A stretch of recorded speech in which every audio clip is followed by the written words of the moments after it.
టికెట్ల వ్యవహారం మొదలైన తర్వాత ముఖ్యంగా పొత్తులో భాగంగా రఘురామకృష్ణరాజుకి టికెట్ దాదాపుగా రావచ్చు అనే పేరు వినిపించింది. ముఖ్యంగా ఫస్ట్ లిస్ట్ లోనే ఉంటుందేమో అనుకున్న మాట వినిపించిన పరిస్థితి. కానీ ఎక్కడ కూడా ఆయనకి టికెట్ దక్కని పరిస్థితి. మీరెలా చూస్తారండి?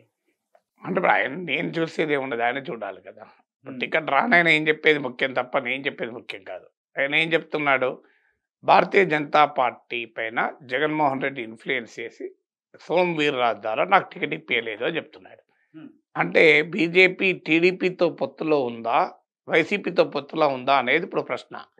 వైసీపీకి వ్యతిరేకంగా పోరాడుతున్నామని ఒకవైపు బీజేపీ చెప్తుంటే, మరోవైపు రఘురామకృష్ణరాజు ఏమంటున్నారంటే జగన్ ప్రభావంతోని అది కూడా సోము వీర్రాజు ద్వారా వైసీపీ నాకు టికెట్ రాకుండా చేసింది అని ఆయన ఆరోపణ. హ్మ్. అది ఎంత నిజమా అనేది తర్వాత సంగతి. ఆయన ఆరోపణ అది.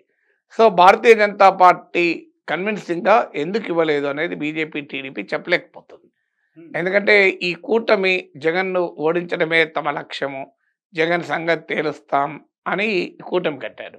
రఘురామకృష్ణరాజు జగన్‌కు వ్యతిరేకంగా చాలా కాలంగా ఆయన ఒక పెద్ద క్యాంపెయిన్ నడుపుతున్నాడు వైసీపీలో రిబెల్ ఎంపీగా ఉండి. హ్మ్. అందువల్ల జగన్ వ్యతిరేక వాయిస్‌గా ఉన్న వ్యక్తి, జగన్ వ్యతిరేక పోరాటం మాటల ద్వారానైనా చేస్తున్న వ్యక్తికి సహజంగానే టికెట్ ఇవ్వాలి. హ్మ్. సో ఎందుకంటే వీరి లక్ష్యం, ఆయన లక్ష్యం ఒకటే గనక. సో ఆయన చంద్రబాబు నాయుడు, పవన్ కళ్యాణ్‌లతో పాటు వేదిక పంచుకుంటాడు. ఆయనే ప్రకటించుకున్నాడు కూడా నరసాపురంలో నేనే క్యాండిడేట్ అని. హ్మ్. కానీ టికెట్ రాలేదు. టికెట్ ఎందుకు రాలేదు అంటే బీజేపీ చెప్పే కారణమేమో చాలా విచిత్రంగా ఉంది. బీజేపీ ఏమంటుందంటే మాకు మా పార్టీ సభ్యుడు కాదు కదా! మాకేం సంబంధం అంటున్నారు. హ్మ్. పార్టీ సభ్యుడు కాకపోయినందుకు టికెట్ ఇవ్వకపోవడం అనే సమస్య లేదు. ఎందుకంటే చాలామందిని పార్టీలో చేర్చుకొని సమయానికి చేర్చుకొని టికెట్లు ఇచ్చారు. ఇప్పుడు తెలంగాణలో బీబీ పాటిల్, నగేష్, సీతారాం నాయక్, భరత్ ఇది చాలా పెద్ద లిస్ట్. బీజేపీ వాళ్ళు సమయానికి చేర్చుకొని మాధవిలత. హ్మ్. సో ఈవెన్ ఆంధ్రప్రదేశ్‌లో వరప్రసాద్ ఇలా సమయానికి పార్టీలో చేర్చుకొని బోలెడు మందికి టికెట్లు ఇచ్చారు. గతంలో ఇచ్చారు. ఇప్పుడు ఇస్తున్నారు. అలాంటప్పుడు ఒక్క రఘురామకృష్ణరాజుకు మాత్రమే కండిషన్స్ అప్లై అని ఎందుకంటున్నారు? అంటే ఆయన పార్టీ వాడు కాదు కదా అని ఎందుకు చర్చ మొదలు పెడుతున్నారు? ఇది మొదటి ప్రశ్న. అందువల్ల బీజేపీ చెప్పే ఆర్గ్యుమెంటు అది కన్విన్సింగ్‌గా లేదు. ఎందుకు ఇవ్వలేదు? పోనీ రఘురామకృష్ణరాజు గెలవలేడు. ఆయనకు విన్నబిలిటీ లేదు. అందుకే ఇవ్వలేదు అంటే ఎనీబడీ కెన్ యాక్సెప్ట్. కానీ ఆయన మా పార్టీ వాడు కాదు గనుక ఇవ్వడం లేదు అనేది ఇట్ డజంట్ స్టాండ్ స్క్రూటినీ. ఇక రెండవ క్వెషన్ ఏమొస్తుందంటే పోనీ బీజేపీ ఇవ్వలేదు. బీజేపీ పైనంటే జగన్ ప్రభావం ఉంది అనుకుందాం. హ్మ్. ఆర్గ్యుమెంట్ సేక్ అయినా అనుకుందాం. అలాంటప్పుడు మరి తెలుగుదేశం ఎందుకు బీజేపీకి ఆ టికెట్ ఇచ్చింది? బీజేపీకి నరసాపురం టికెట్‌ను కేటాయించే సమయంలో టీడీపీ, బీజేపీ, జనసేనల మధ్య హ్మ్. రఘురామకృష్ణరాజు ప్రస్తావన రాలేదా? చర్చ జరగలేదా? మరి కృష్ణరాజు అనే అతను ఉన్నాడు. అతను కంపల్సరీగా టికెట్ ఇయ్యాలి. మీ పార్టీ తరఫున ఆయనకి ఇస్తానంటే ఈ సీటు మీకు కేటాయిస్తాం. లేదంటే మీరు ఇంకో సీట్ చూసుకోండి. మా టీడీపీ తరఫునైనా రఘురామకృష్ణరాజు పోటీలో ఉంటాడు అని చెప్పొచ్చు కదా! ఎందుకు చెప్పలేదు? హ్మ్. టీడీపీ అయినా. అంటే మరి చంద్రబాబు నాయుడు పైన కూడా జగన్ ప్రభావం ఉందా? అంటే చంద్రబాబు నాయుడును కూడా జగనే శాసిస్తున్నాడా? అంటే ఇప్పుడు టీడీపీ, బీజేపీలో ఏ స్థానము ఏ పార్టీకి దక్కాలి? హ్మ్. ఏ స్థానంలో ఎవరు పోటీ చేయాలి? అంతా జగన్ మాయేనా? అంటే టీడీపీ, బీజేపీ, జనసేన కూటమికి కూడా జగన్ మాయలోనే ఉండిపోయిందా? ఇలాంటి క్వెషన్స్ అనేది సీరియస్‌గా రైజ్ అవుతున్నాయి. హ్మ్. దానికి తోడు రఘురామకృష్ణరాజుకి ఇవ్వకపోవడం పైన బీజేపీ, టీడీపీల మధ్యన అనుమానాలు మొదలయ్యాయి. ఇప్పుడు తాజాగా రఘురామకృష్ణరాజు హ్మ్. నేను ఇండిపెండెంట్‌గా అయినా పోటీ చేస్తాను అంటూ టీడీపీపై కూడా ఆయన విమర్శలు మొదలుపెట్టాడు. మొదట్లో ఆయన వైసీపీ, జగన్ ప్రభావము బీజేపీని ప్రస్తావించారు. ఇప్పుడు తాజాగా ఆయన టీడీపీపై కూడా ఆయన విమర్శలు మొదలుపెట్టారు. హ్మ్. సో అందువల్ల రఘురామకృష్ణరాజు ఎపిసోడ్ అనేది అది బాహుబలి సినిమాలో కట్టప్ప బాహుబలిని ఎందుకు చంపాడు అన్నట్లు అయిపోయింది.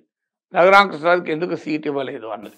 ఇప్పుడు కనుక రఘురామకృష్ణరాజు ఒకవేళ ఇండిపెండెంట్ గా బరిలోకి దిగితే కనుక కేవలం నరసాపురం మీద ఇంపాక్ట్ చూపించే అవకాశం ఉంటుందా? లేకపోతే పొత్తులో భాగంగా మొత్తం రాష్ట్రం మీద అంత ఆ రఘురామకృష్ణరాజు కొరకే ఆంధ్రప్రదేశ్ ఓటర్లంతా ఎదురు చూస్తారనుకుంటే అది అమాయకత్వం అవుతుంది. ఆ.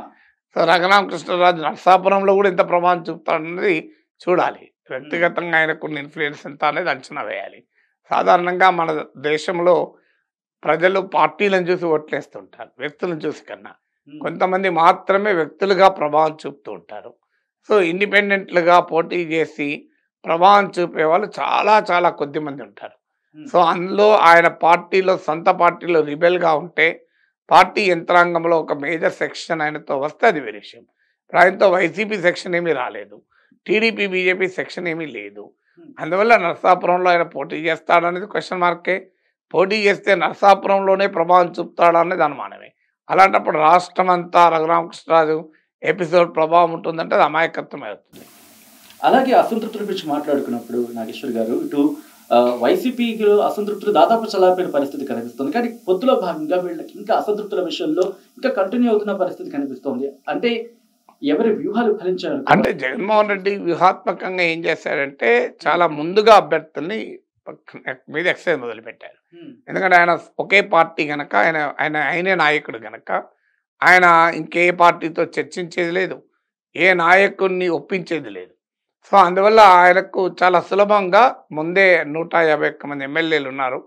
రకరకాల సందర్భాల్లో అనేక మార్లు సర్వేలు చేసి ఒక కన్సిస్టెంట్గా సర్వే చేస్తూ వచ్చారు. ఇదేదో ఎన్నికల కొరకే కాకుండా 5 ఏళ్ళుగా వారు పొలిటికల్ కన్సల్టెంట్ పెట్టుకొని ఆ ఎన్నికల్లో లాస్ట్ ఎన్నికల్లో గెలిచిన తర్వాత కూడా పొలిటికల్ కన్సల్టెంట్ కంటిన్యూ అవుతూ నిరంతరం ఫీడ్బ్యాక్ తెప్పించుకుంటూ ఒక కంక్లూజన్కి వచ్చారు. ఇంకా వీళ్ళకి మళ్ళీ టికెట్ ఇస్తే గెలవరు అని కంక్లూజన్కి వచ్చాక వాళ్ళని మార్చడం మొదలుపెట్టారు. కొంతమందికి మొత్తానికి ఇవ్వకపోవడం, కొంతమందికి పక్క సీట్లకు ట్రాన్స్ఫర్ చేయడం, కొన్ని వేరే సీట్లకు ఇవ్వడం, ఇలా రకరకాల రూపాల్లో ముందుగానే క్లియర్గా ఏ అభ్యర్థులకు పట్ల ప్రజల్లో వ్యతిరేకతను గమనించి వాళ్ళపైన వేటు వేయడము అన్నది కన్నా వాళ్ళని తప్పించి వాళ్ళని పొలిటికల్గా అకామిడేట్ చేశారు ఏదో రూపంలో. కొంతమంది మొదట్లో తిరగబడ్డా మళ్ళీ తర్వాత వైసీపీలోకి వచ్చేసారు. ఉదాహరణకు మీకు మంగళగిరిలో ఆళ్ళ రామకృష్ణారెడ్డి ఒక ఎగ్జాంపుల్. సో ఇలా డ్యామేజ్ను ఒక ముందుగానే జగన్మోహన్ రెడ్డి ఇండియా టుడేకి ఇచ్చిన ఇంటర్వ్యూలో చెప్పాడు, మేము ముందుగానే ఎక్సైజ్ మొదలు పెట్టడం వల్ల అనివార్యంగా కొంత అసంతృప్తి ఉంటుంది. రాజకీయాల్లో ఉన్న వాళ్ళు ఎన్నికల్లో గెలవాలని, ఎన్నికల్లో పోటీ చేయాలనేది వాళ్ళ లక్ష్యంగా ఉంటుంది. సీట్ రానప్పుడు అసంతృప్తి అనివార్యంగా ఉంటుంది. ఆ అసంతృప్తిని బయటపడటానికి, ఆ అసంతృప్తిని తగ్గించుకోవటానికి సమయం ఉంటుంది. అందుకే ఆ ఎక్సైజ్ ముందు పెట్టడం జగన్మోహన్ రెడ్డికి అడ్వాంటేజ్ అయింది. అప్పుడు టీడీపీ, బీజేపీ, జనసేన కూటమి ఏర్పడలేదు, టికెట్ల సంగతి ఎక్కడిది. సో అందువల్ల వారు అప్పుడు ఎద్దేవా చేసుకుంటూ వచ్చారు. సో టీడీపీ అనుకూల మీడియాలో కూడా పతాక శీర్షికలు వేశారు, వైసీపీ గందరగోళం అయిపోతుంది, ఒక బీసీ ఎంపీకి టికెట్ రాకపోతే బీసీలకు అన్యాయం చేశారు, ఒక ఎస్సీ ఎమ్మెల్యే టికెట్ రాకపోతే ఎస్సీలకు అన్యాయం చేశారు, ఇలా సామాజిక వర్గాలను అణచివేస్తున్నారు అని మొదలుపెట్టారు.